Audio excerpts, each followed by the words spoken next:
इसके हिंदी और अंग्रेजी दोनों संस्करण।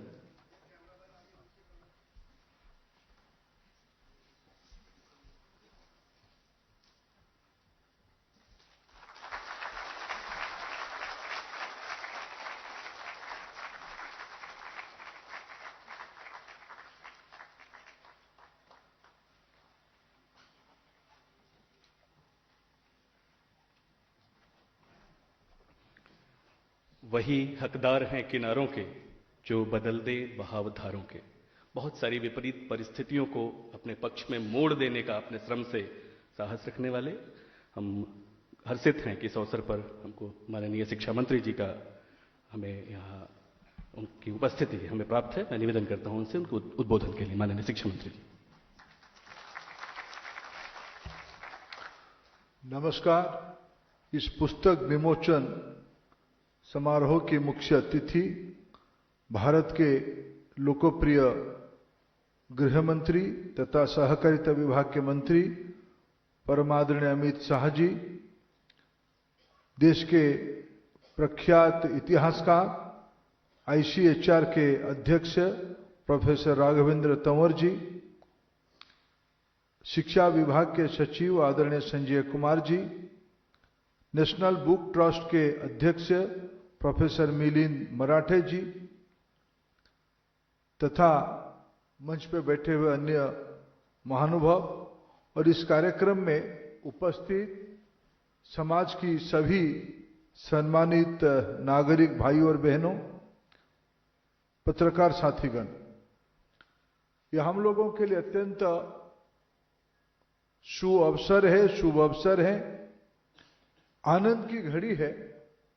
2022 में जब आजादी की हम लोग अमृत महोत्सव मना रहे थे, तब लाल किले की प्राचीर से माननीय प्रधानमंत्री जी ने एक आह्वान किया, कुछ जिम्मेवारी दी देश के सामने। उसमें एक जिम्मेवारी था देश में परातंत्र मानसिकता से दूर जाना, डीकोलोनाइज करना।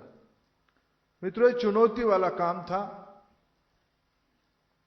आजादी के पहले और आजादी के उपरांत और लंबे समय तक पराधीनता के कारण जो सबसे ज्यादा नुकसान किसी विषय पे हुई है,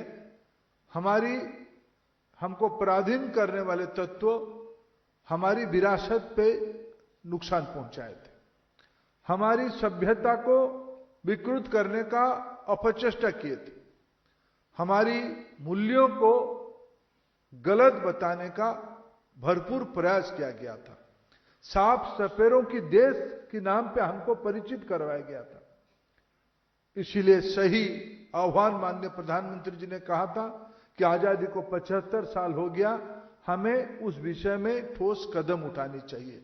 शिक्षा विभाग उसी दायित्व को आगे लेते हुए ICHR और NBT दोनों की प्रयास से अनेकों कार्यक्रम हो रहा है। उसमें सबसे महत्वपूर्ण कार्यक्रम देश के अंदर आजादी के उपरांत हम जो समूह है, हम लोगों की जो मान्यता है, देश की प्रजातांत्रिक मूल्यों को, देश की मानव अधिकार को और देश की अखंडता को जिनको प्रिय है, वो सब कश्मीर से जुड़े हुए हैं। कश्मीर की एक अलग पहचान बनाने का नाकाम कोशिश किया गया था। कश्मीर के इतिहास को मुगलिया इतिहास से ही जोड़ के देखा गया और विशेष करके पिछले 100 सालों की घटना को कश्मीर के इतिहास के साथ जुड़ा किया। जो जम्मू कश्मीर और लद्दाख की क्षेत्र अभी वर्णन करते हुए कहा गया, ये भारत की मुकुटमणि है, ये मथा के मणि है। उस सभ्यता की गहराई क्या है? मैं आभार प्रकट करूंगा माननीय गृह मंत्री जी का। मैं शिक्षा मंत्री की दायित्व लेने के उपरांत ऐसा कोई महीना नहीं रहा मैं परीक्षा नहीं दिया उनके सामने। जब मैं मिलता था, उनकी एक स्थायी प्रश्न रहता था, इतिहास को सही दृष्टिकोण देने की काम कहां तक गया। मैं नहीं मानता हूं अगर उनकी इस प्रकार की उसको मैं एक अभिभावक की भूमिका में, एक मार्गदर्शक की भूमिका में, एक नेता की भूमिका में ये परसुएशन अगर हमको निरंतर वो ना करते, शायद आज की जो किताब बनी है कश्मीर, जम्मू कश्मीर के ऊपर, ये शायद और विलंब हो जाता। मैं उनको आभार प्रकट करता हूं, उनकी मार्गदर्शन और उनकी उपस्थिति। आज मित्रों, मैं इतना ही बात कहना चाहूंगा। मैं इस किताब को जब से इस प्रकल्प एक एग्जीबिशन के नाते शुरू हुई थी कुछ साल पहले, प्रोफेसर तंवर जी ने हमें इस विषय में अवगत करवाया था। मैंने उनसे अपेक्षा रखा था क्यों ना हम इसमें एक प्रमाण आधारित कि उस देश में कुछ लोगों की अंग्रेजी भाषा के दखल के कारण वो मानते हैं कि हम देश की चित्त मानस को भ्रमित कर सकते हैं। वो प्रमाण ढूंढते हैं, वो तथ्य ढूंढते हैं, वो तर्क ढूंढते हैं।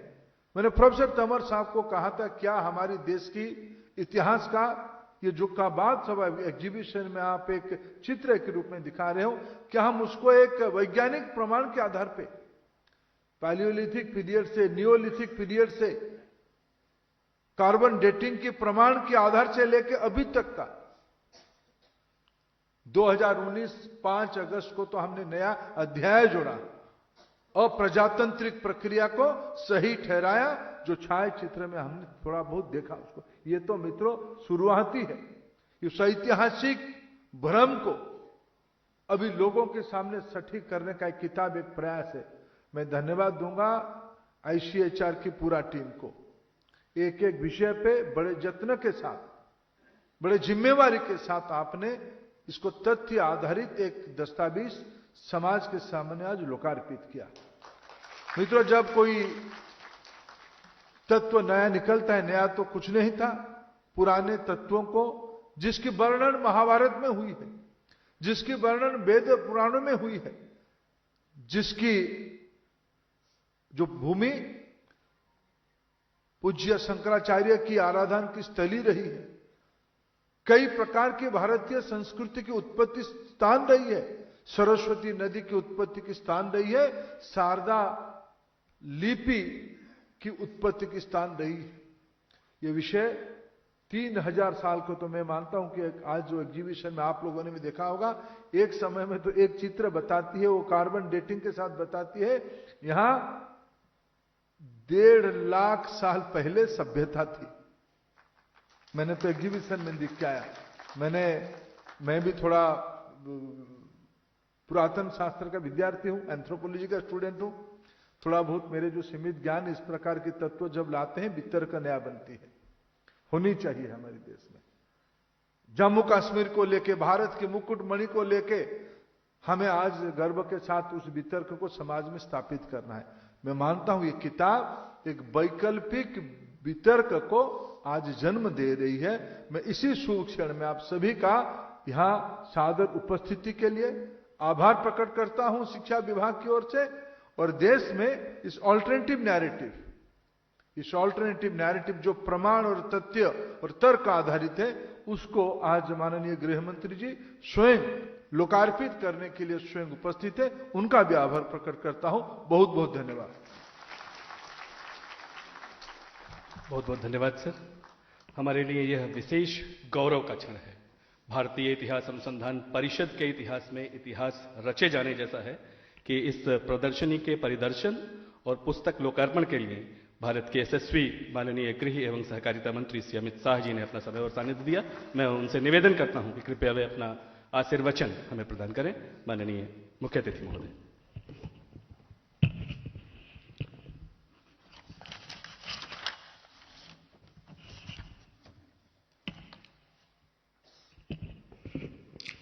आज जिनके निमंत्रण पर मैं यहां उपस्थित हुआ हूं,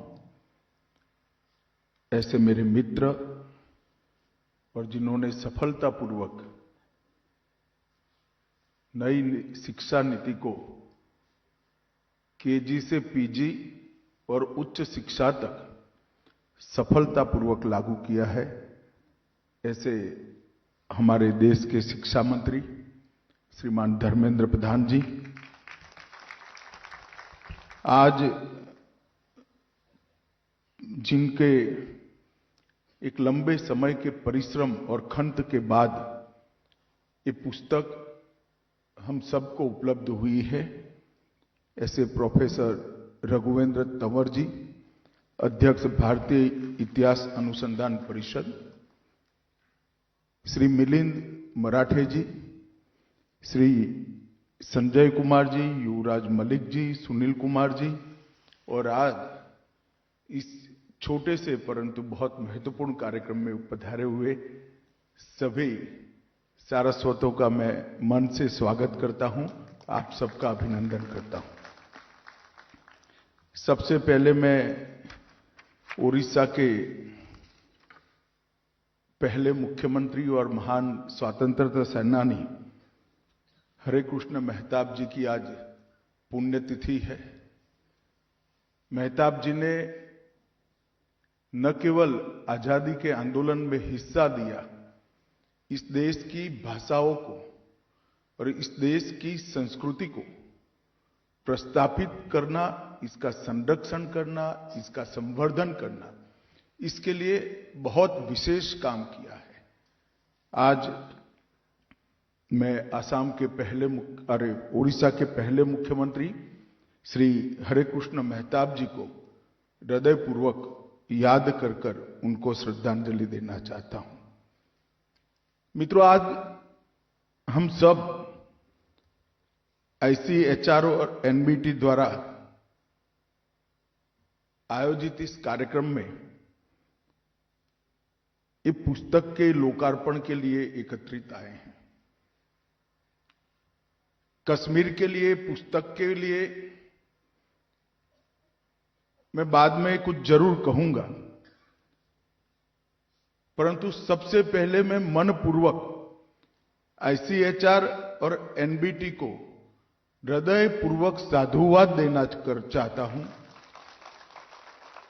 कि इन्होंने बहुत लंबे समय से एक मिथक देश में चल रहा था, वो मिथक को तथ्यों और प्रमाणों के साथ तोड़कर सत्य को ऐतिहासिक दृष्टि से प्रस्थापित करने का काम ये पुस्तक के माध्यम से किया है।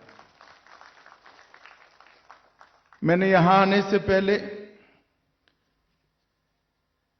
पूरी प्रदर्शनी को बारीकी से देखा है।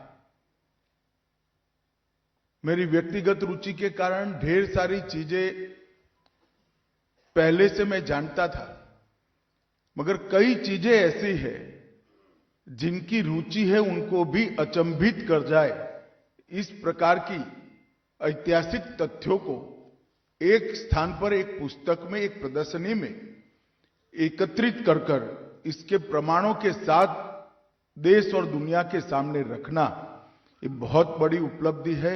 हृदयपूर्वक ये दोनों संस्थाओं को मैं बहुत बहुत साधुवाद देना चाहता हूं।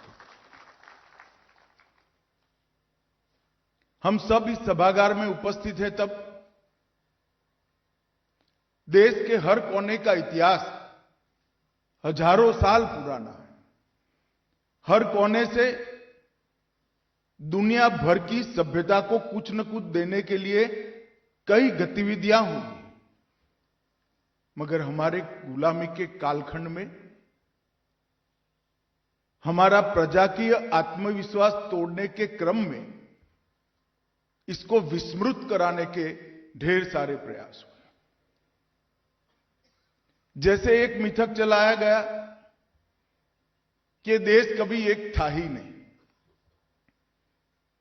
ये देश की आजादी की कल्पना ही बेईमानी है, क्योंकि कभी ये देश ही नहीं था और ढेर सारे लोगों ने इस असत्य को स्वीकारा। जब इसके मूल में जाते हैं तो हमें मालूम पड़ता है कि अंग्रेजों के समय में लिखे गए इतिहास में शायद इनकी कोई खराब इरादा नहीं होगा, परंतु इनके अल्प ज्ञान के कारण उनकी देश की व्याख्या ही गलत।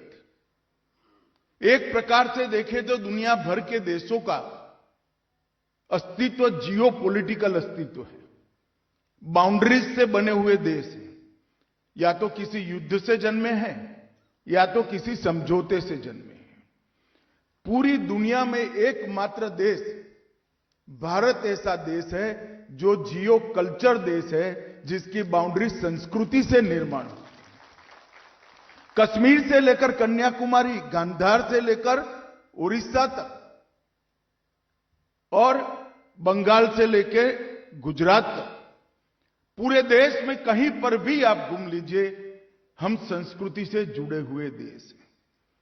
इस देश की व्याख्या वो नहीं कर सकते जिनके मन में देश की कल्पना जियो पॉलिटिकल है, भू राजनीतिक है।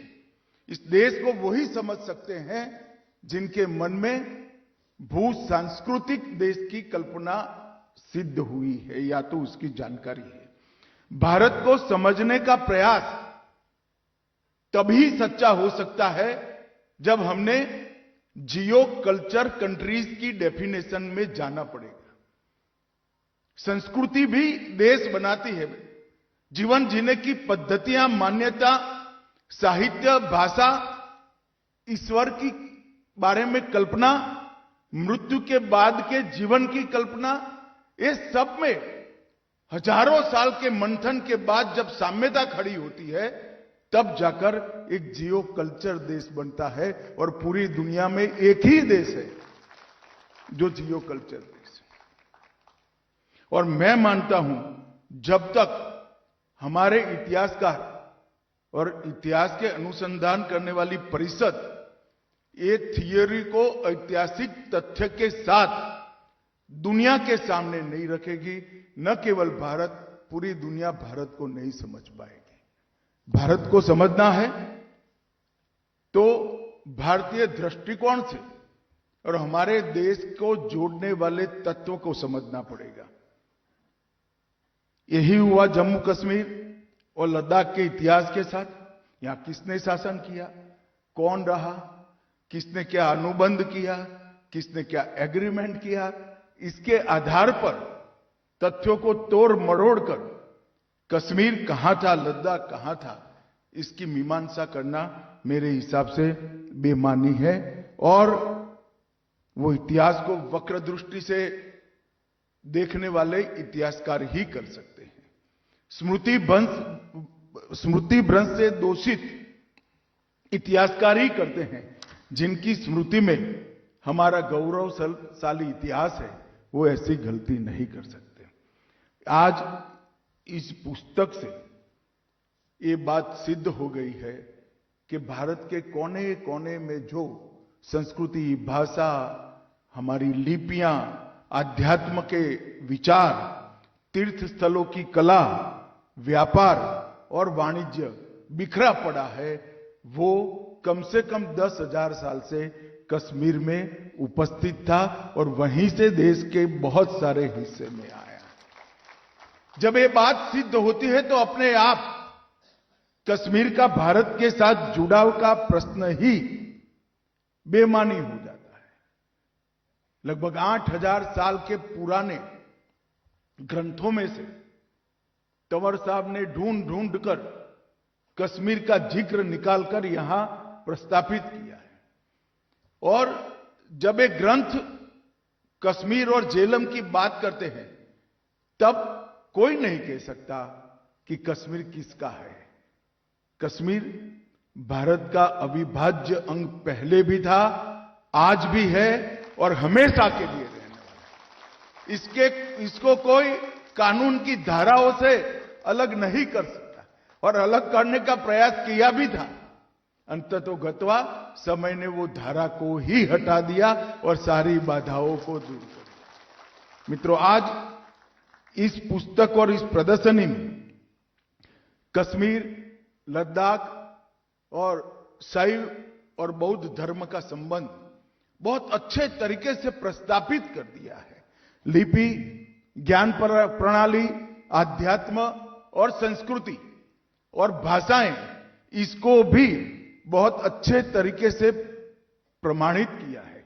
मंदिरों के खंडहर में पड़ी हमारी कला, प्रतिभाओं का चित्रांकन, इसने प्रस्तापित कर दिया है कि कश्मीर भारत का ही हिस्सा है। एक प्रकार से बौद्ध धर्म की पूरी यात्रा नेपाल से काशी होकर मगध तक, बिहार तक और मगध से कश्मीर होकर गांधार तक, अफगानिस्तान तक की पूरी यात्रा इस पुस्तक की अंदर जिन चीजों का रेफरेंस है उसको देखोगे तो आपको मालूम पड़ जाएगा कि पूरी यात्रा का हमारा कश्मीर अविभाज्य अंग है। सिंधु सरस्वती सभ्यता, मगध से गांधार तक, मैंने पहले कहा ऐसे बौद्ध धर्म की यात्रा। बौद्ध धर्म के अंदर भगवान बुद्ध के बाद परिष्कृत किए गए सिद्धांतों का जन्मस्थान भी कश्मीरी था। चौथी जो परिषद हुई और ये चौथी परिषद में जो सिद्धांत प्रस्तापित किए गए, जो आज के विद्यमान बौद्ध धर्म के सिद्धांत है, वो भी उसकी जनक भूमि कश्मीरी थी। द्रास, लद्दाख की मूर्तिकला, स्तूपों की चर्चा और चित्र, विभिन्न मंदिरों के आक्रांताओं के द्वारा तोड़े गए मंदिरों के खंडहरों के चित्र और संस्कृत का जम्मू कश्मीर में उपयोग का रात तरंगिणी में वर्णन, महाराजा रणजीत सिंह का पराक्रम, डोगरा वंश का समावेशी शासन और सन 47 के बाद हुई गलतियां और वो गलतियों के सुधार तक का पूरा कश्मीर का 8000 साल का इतिहास इतने छोटे से पुस्तक में एक पात्र के अंदर पूरी गंगा जैसे कोई समाहित कर दे, इस प्रकार से समाहित करने का एक बहुत बड़ा पुरुषार्थ हुआ है। मित्रों, इतिहास बहुत व्यापक भी होता है और बहुत कटु भी होता है। कई सारे ऐतिहासिक संदर्भ ग्रंथों का भी और ऐतिहासिक पुस्तकों का भी मैंने बहुत बारीकी से अध्ययन किया है, मगर मुझे लगता है कि एक कालखंड आया 150 साल का, जिनके इतिहास का मतलब था दिल्ली दरीबे से बिल्ली मारन तक और लुटियन से दिल्ली के जिमखाना तक, यही इतिहास सिमट कर रह गया था। इतिहास यहां बैठकर नहीं लिखा जाता, लोगों के बीच में जाकर इसको समझना पड़ता है, उनकी बोलियों को, इनकी भाषाओं को, इनकी संस्कृति को, उनकी जीवन पद्धति को, जीवन में किस सिद्धांत के प्रति विश्वास है, इसको समझना पड़ता है। तब ऐतिहासिक सत्य समुद्र मंथन की तरह बाहर आता है। शासकों को खुश करने के लिए लिखे गए इतिहास से निजात पाने का समय अब आ गया है और भारत के इतिहासकारों को मैं इस कार्यक्रम के माध्यम से अपील करना चाहता हूं, आत्मविश्वास के साथ, तथ्यों के साथ, प्रमाणों के साथ हजारों साल पुरानी अपनी संस्कृति के इतिहास को हम हमारे दृष्टिकोण से लिखें और दुनिया के सामने गौरव के साथ प्रस्तापित करें। हम हर इस प्रकार के कार्यक्रम में, हर चर्चाओं में, हर विद्वानों की मंडली में बैठकर चर्चा होती है, उसमें इतिहासकारों को कोसने का काम न करें। उनको जो करना था वो कर दिया, हमें अब कौन रोक सकता है? देश स्वतंत्र भी हुआ है और देश में ऐसा शासन है जो देश के विचारों से चल रहा है। अब हमारा काम है, हमारे दृष्टिकोण से हम इतिहास को प्रमाणों के साथ, हमारे दृष्टिकोण के इतिहास को तथ्यों के साथ संकलित करें और रखें। अपने आप जो झूठी बात है और सच्ची बात है उसको देश की जनता और दुनिया के इतिहासकार सिर नीर कर देंगे, वो बदल जाएगा। वो बदलने का पुरुषार्थ हमें करना पड़ेगा।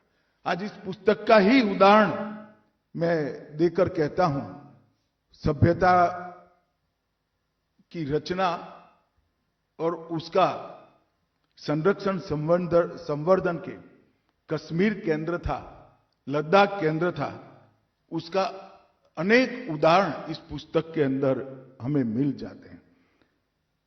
यहीं के महान चरक ने आयुर्वेद को एक प्रकार से परिभाषित किया। जो चरक को पढ़ेंगे उनको मालूम होगा कि -45 डिग्री में पलने वाली, बढ़ने वाली, अस्तित्व संभालने वाली कई औषधियों को अलभ्य औषध कर उन्होंने वर्णन किया है। सुश्रुत का चिकित्सा विज्ञान की नींव में भी बहुत सारे रेफरेंस पड़े हैं। पाणिनि का व्याकरण, भरत मुनि का नाट्यशास्त्र और आदि शंकराचार्य का चातुर्मास, ये सारा एकत्रित करते हैं तो अपने आप कश्मीर का इतिहास प्रस्तापित हो जाता है। अभिनव गुप्त, जिन्होंने अभिनव भारती की रचना की, पंडित कल्हण, जिन्होंने कश्मीर को एक लंबे समय के दृष्टिकोण से, अलग दृष्टिकोण से रखने का काम दुनिया के सामने किया। और व्यापार की भी बात कर लें तो सिल्क रूट से लेकर सेंट्रल एशिया तक और शंकराचार्य मंदिर से लेकर हेमिस मठ तक व्यापार और अध्यात्म, ये दोनों चीजों के मजबूत नींव कश्मीर की संस्कृति में और कश्मीर की भूमि पर पड़ी थी, ये हमें मालूम पड़ेगा। कश्मीर हमेशा से अनेक मतों को संभालने वाला एक उदार चरित्र प्रदेश रहा, चाहे शैव मत हो, चाहे बौद्ध मत हो, चाहे सूफी मत हो, इस सबको अपने अपने क्षेत्र में विकास करने का अवसर कश्मीर की भूमि पर ही पड़ा। चाहे विदुषी लल्लेश्वरी हो, वसुगुप्त हो, कल्लट हो या अभिनव गुप्त, इस सब ने अपने विचारों को और उनके जीवन को देखने के दर्शन को बहुत अच्छे तरीके से कश्मीर पर ही, कश्मीर की भूमि पर ही उकेरने का काम किया। हम सब जानते हैं कश्मीर को कश्यप की भूमि का भी नाम से जाना जाता है। शायद हो सकता है कि इनके नाम से ही कश्मीर का नाम पड़ा होगा, परंतु जैसे मैंने आगे उल्लेख किया, बौद्ध धर्म की चतुर्थ काउंसिल सम्राट कनिष्क के समय में कश्मीर में ही संपन्न की गई और वहां पर अनेक प्रकार के नवाचारों को स्थान दिया गया। और भाषाओं की विविधता, जो भारत की एक बहुत बड़ी स्ट्रेंथ है, वो भी कश्मीर में इसकी अनुभूति होती है। और मैं आज निश्चित रूप से इस मौके पर देश के प्रधानमंत्री जी का बहुत बहुत धन्यवाद देना चाहता हूं, क्योंकि 2 यूटी बनाकर दोनों यूटी की राज्य की अधिकृत भाषाओं में कश्मीरी, डोगरी, बाल्टी, लद्दाखी और जंस्कारी, ये सारी भाषाओं को समावेश करने का काम नरेंद्र मोदी जी ने कर भाषाओं को एक नया आयु देने का काम किया। हिंदी, संस्कृत, अंग्रेजी, इसको भी नकारा नहीं, परंतु इसके साथ इतनी अल्प संख्या में बोली जाने वाली सभी भाषाएं, कश्मीरी, डोगरी, बाल्टी, लद्दाखी, जंस्कारी, ये सभी को शासन की स्वीकृति देकर, शासन की भाषा बनाकर, शासन की भाषा का पत्राचार का विकल्प बनाकर एक लंबा आयुष्य देने का काम हमारे प्रधानमंत्री जी ने किया है। और मैं जरूर कहना चाहता हूं कि जब कश्मीर के 2 LG के 2 यूटी के निर्माण के बाद भाषाओं की चर्चा होती थी, प्रधानमंत्री जी का आग्रह था कि कश्मीर की छोटी आबादी में बोले जाने वाली मूल कश्मीरी भाषा को हमें स्थान देना है और उसको जीवित रखना है। मित्रों, ये बहुत बड़ा एक देश का प्रधानमंत्री देश की संस्कृति और भाषा के संरक्षण के लिए कितना संवेदनशील हो सकता है, इसका एक बहुत बड़ा उदाहरण है। मित्रों, हमेशा कट्टरपंथियों का, लूट खसोट करने वालों का और राज्य का विस्तार की एक प्रकार की घृणित विचार को लेकर आक्रांताओं का कश्मीर हमेशा से शिकार रहा, मगर फिर भी समय समय पर बहादुरी के साथ ललितादित्य हो, कोटा रानी हो, वीर बाहू हो, सबने मक्कमता से इसका सामना भी किया और इस सब के बावजूद भी कश्मीर की अपनी पहचान को समाहित करने का, संरक्षित करने का बहुत अच्छा प्रयास किया। धर्मेंद्र जी ने धारा 370 का जिक्र किया है। धारा 370 और 35 से ये हमारे देश को एक प्रकार से हमारे देश के साथ कश्मीर को एक रूप होने से रोकने वाले व्यवधान थे। उस वक्त भी डॉक्टर तंवर ने कहा, उस वक्त भी जनता ना चाहती थी, ना लोग चाहते थे। संविधान सभा में भी बहुमत नहीं चाहता था कि धारा 370 संविधान का हिस्सा बने। खैर, मगर बन गया। मगर कुछ दृष्टिवान लोग भी थे जिन्होंने जब हिस्सा बना तब टेम्पररी प्रोविजन लिखना जरूरी समझा। और मित्रों, जो चीज कृत्रिम होती है, प्राकृतिक नहीं होती है, नेचुरल नहीं होती है, वो उसका आयुष्य लंबा नहीं होता है। और नरेंद्र मोदी जी के दृढ़ संकल्प ने 5 अगस्त 2019 को धारा 370 को समाप्त कर एक कलंकित अध्याय हमारी आजादी का समाप्त करने का, आजादी के बाद के इतिहास का समाप्त करने का काम किया। और वहीं से कश्मीर का भारत के साथ, बाकी भारत के हिस्सों के साथ ही विकास का अध्याय शुरू होता है। कई बार मुझे कई लोग प्रश्न पूछते हैं कि धारा 370 और आतंकवाद का क्या रिश्ता है। उनको मालूम नहीं है, धारा 370 ने ही घाटी के युवाओं के मन में अलगाववाद का बीज बोने का प्रयास किया। मुस्लिम आबादी देश के कई हिस्सों में है, किसी भी स्थान पर क्यों आतंकवाद नहीं आया? फिर एक दलील देते हैं पाकिस्तान से सटा हुआ है। गुजरात भी पाकिस्तान से सटा हुआ है, राजस्थान भी पाकिस्तान से सटा हुआ है, क्यों वहां आतंकवाद नहीं आया?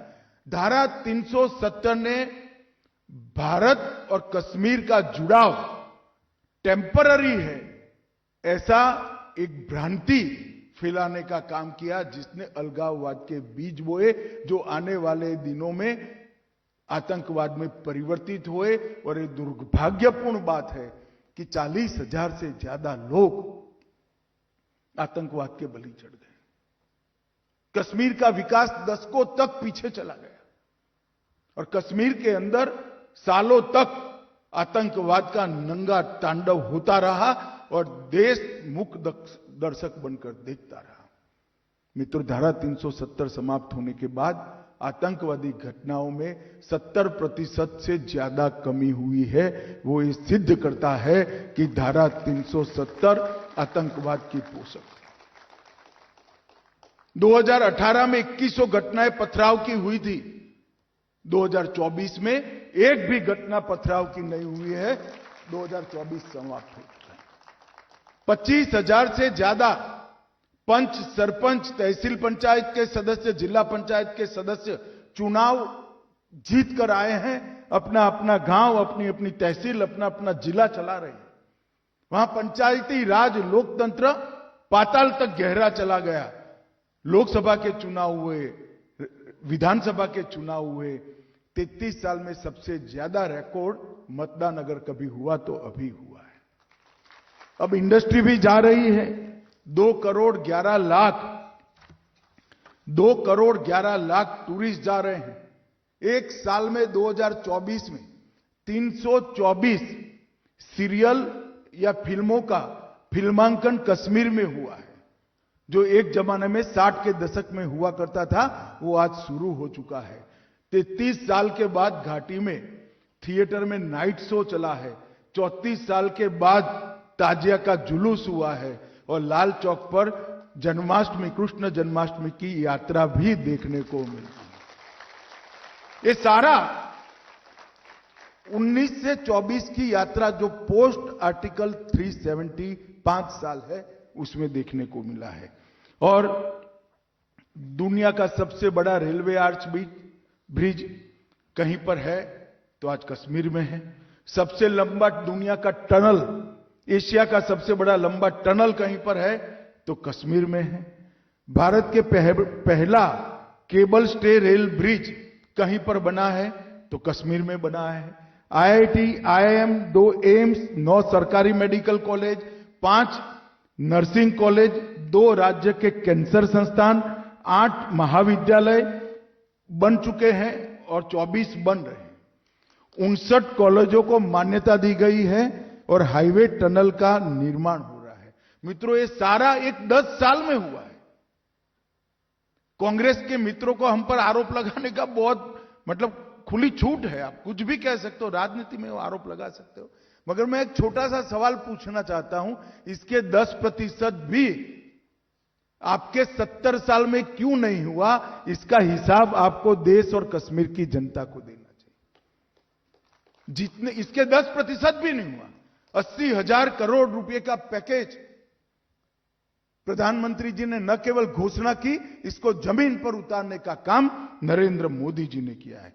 और 4G और 5G नेटवर्क को भी अनेक गांवों तक पहुंचा दिया। ऑलमोस्ट 87% कवरेज आज हो चुका है। मित्रों, और मैं आज कहना चाहता हूं कि हमने न केवल आतंकवाद पर कंट्रोल पाया है, इसको रोकने में सफलता प्राप्त की है, हमने आतंकवाद की इकोसिस्टम को भी घाटी में से पूर्णतया समाप्त करने का काम नरेंद्र मोदी सरकार ने, और ये सब इस भूमि के लिए हुआ है, जो भूमि का देश और दुनिया की सभ्यताओं में बहुत बड़ा योगदान है। हमारे देश की भाषाओं को, हमारे देश के व्याकरण को, हमारे देश के कई प्रकार की विधाओं को कश्मीर के विद्वानों ने समृद्ध किया है। और कुछ चीजें तो ऐसी है, संस्कृत का व्याकरण हो या नाट्य शास्त्र, जिसमें बहुत बड़ा हिस्सा कश्मीर के विद्वानों का रहा है। और मित्रों, आज मुझे आनंद है कि कश्मीर एक प्रकार से फिर से एक बार हमारे भू सांस्कृतिक राष्ट्र भारत का अभिन्न अंग बनकर भारत के साथ ही विकास के रास्ते पर चल पड़ा है। वहां पर भी लोकतंत्र प्रस्थापित हुआ है। और मुझे विश्वास है कि जो कुछ भी हमें गवाया है वो हम जल्दी प्राप्त कर देंगे, पूरा विश्वास है। न केवल भौतिक विकास, कश्मीर की सांस्कृतिक ऊंचाइयों को भी हम बहुत जल्द प्राप्त करेंगे। आधुनिकता को तो स्वीकारेंगे ही, मगर हमारा चीर पुरातन जो गौरव है उसको भी प्राप्त करेंगे। इतिहास के वो अमर पन्नों को फिर से एक बार सृजित कर जमीन पर उतारने का काम भी कश्मीर की जनता करेगी, इसका मुझे पूरा विश्वास है। आज मैं इतना ही कहना चाहता हूं कि श्यामा प्रसाद मुखर्जी ने, जिन्होंने सबसे पहले एक देश में 2 विधान 2 प्रधान 2 निशान नहीं होंगे कर अपना बलिदान दिया था, श्यामा प्रसाद मुखर्जी का एक वाक्य है, जम्मू और कश्मीर केवल भारत का अंग नहीं है, ये भारत की आत्मा का अभिन्न हिस्सा है। और इस पुस्तक ने ये सिद्ध कर दिया है कि हमारी संस्कृति का अभिन्न हिस्सा जम्मू कश्मीर और लद्दाख है, इसको कोई अब नकार नहीं सकता।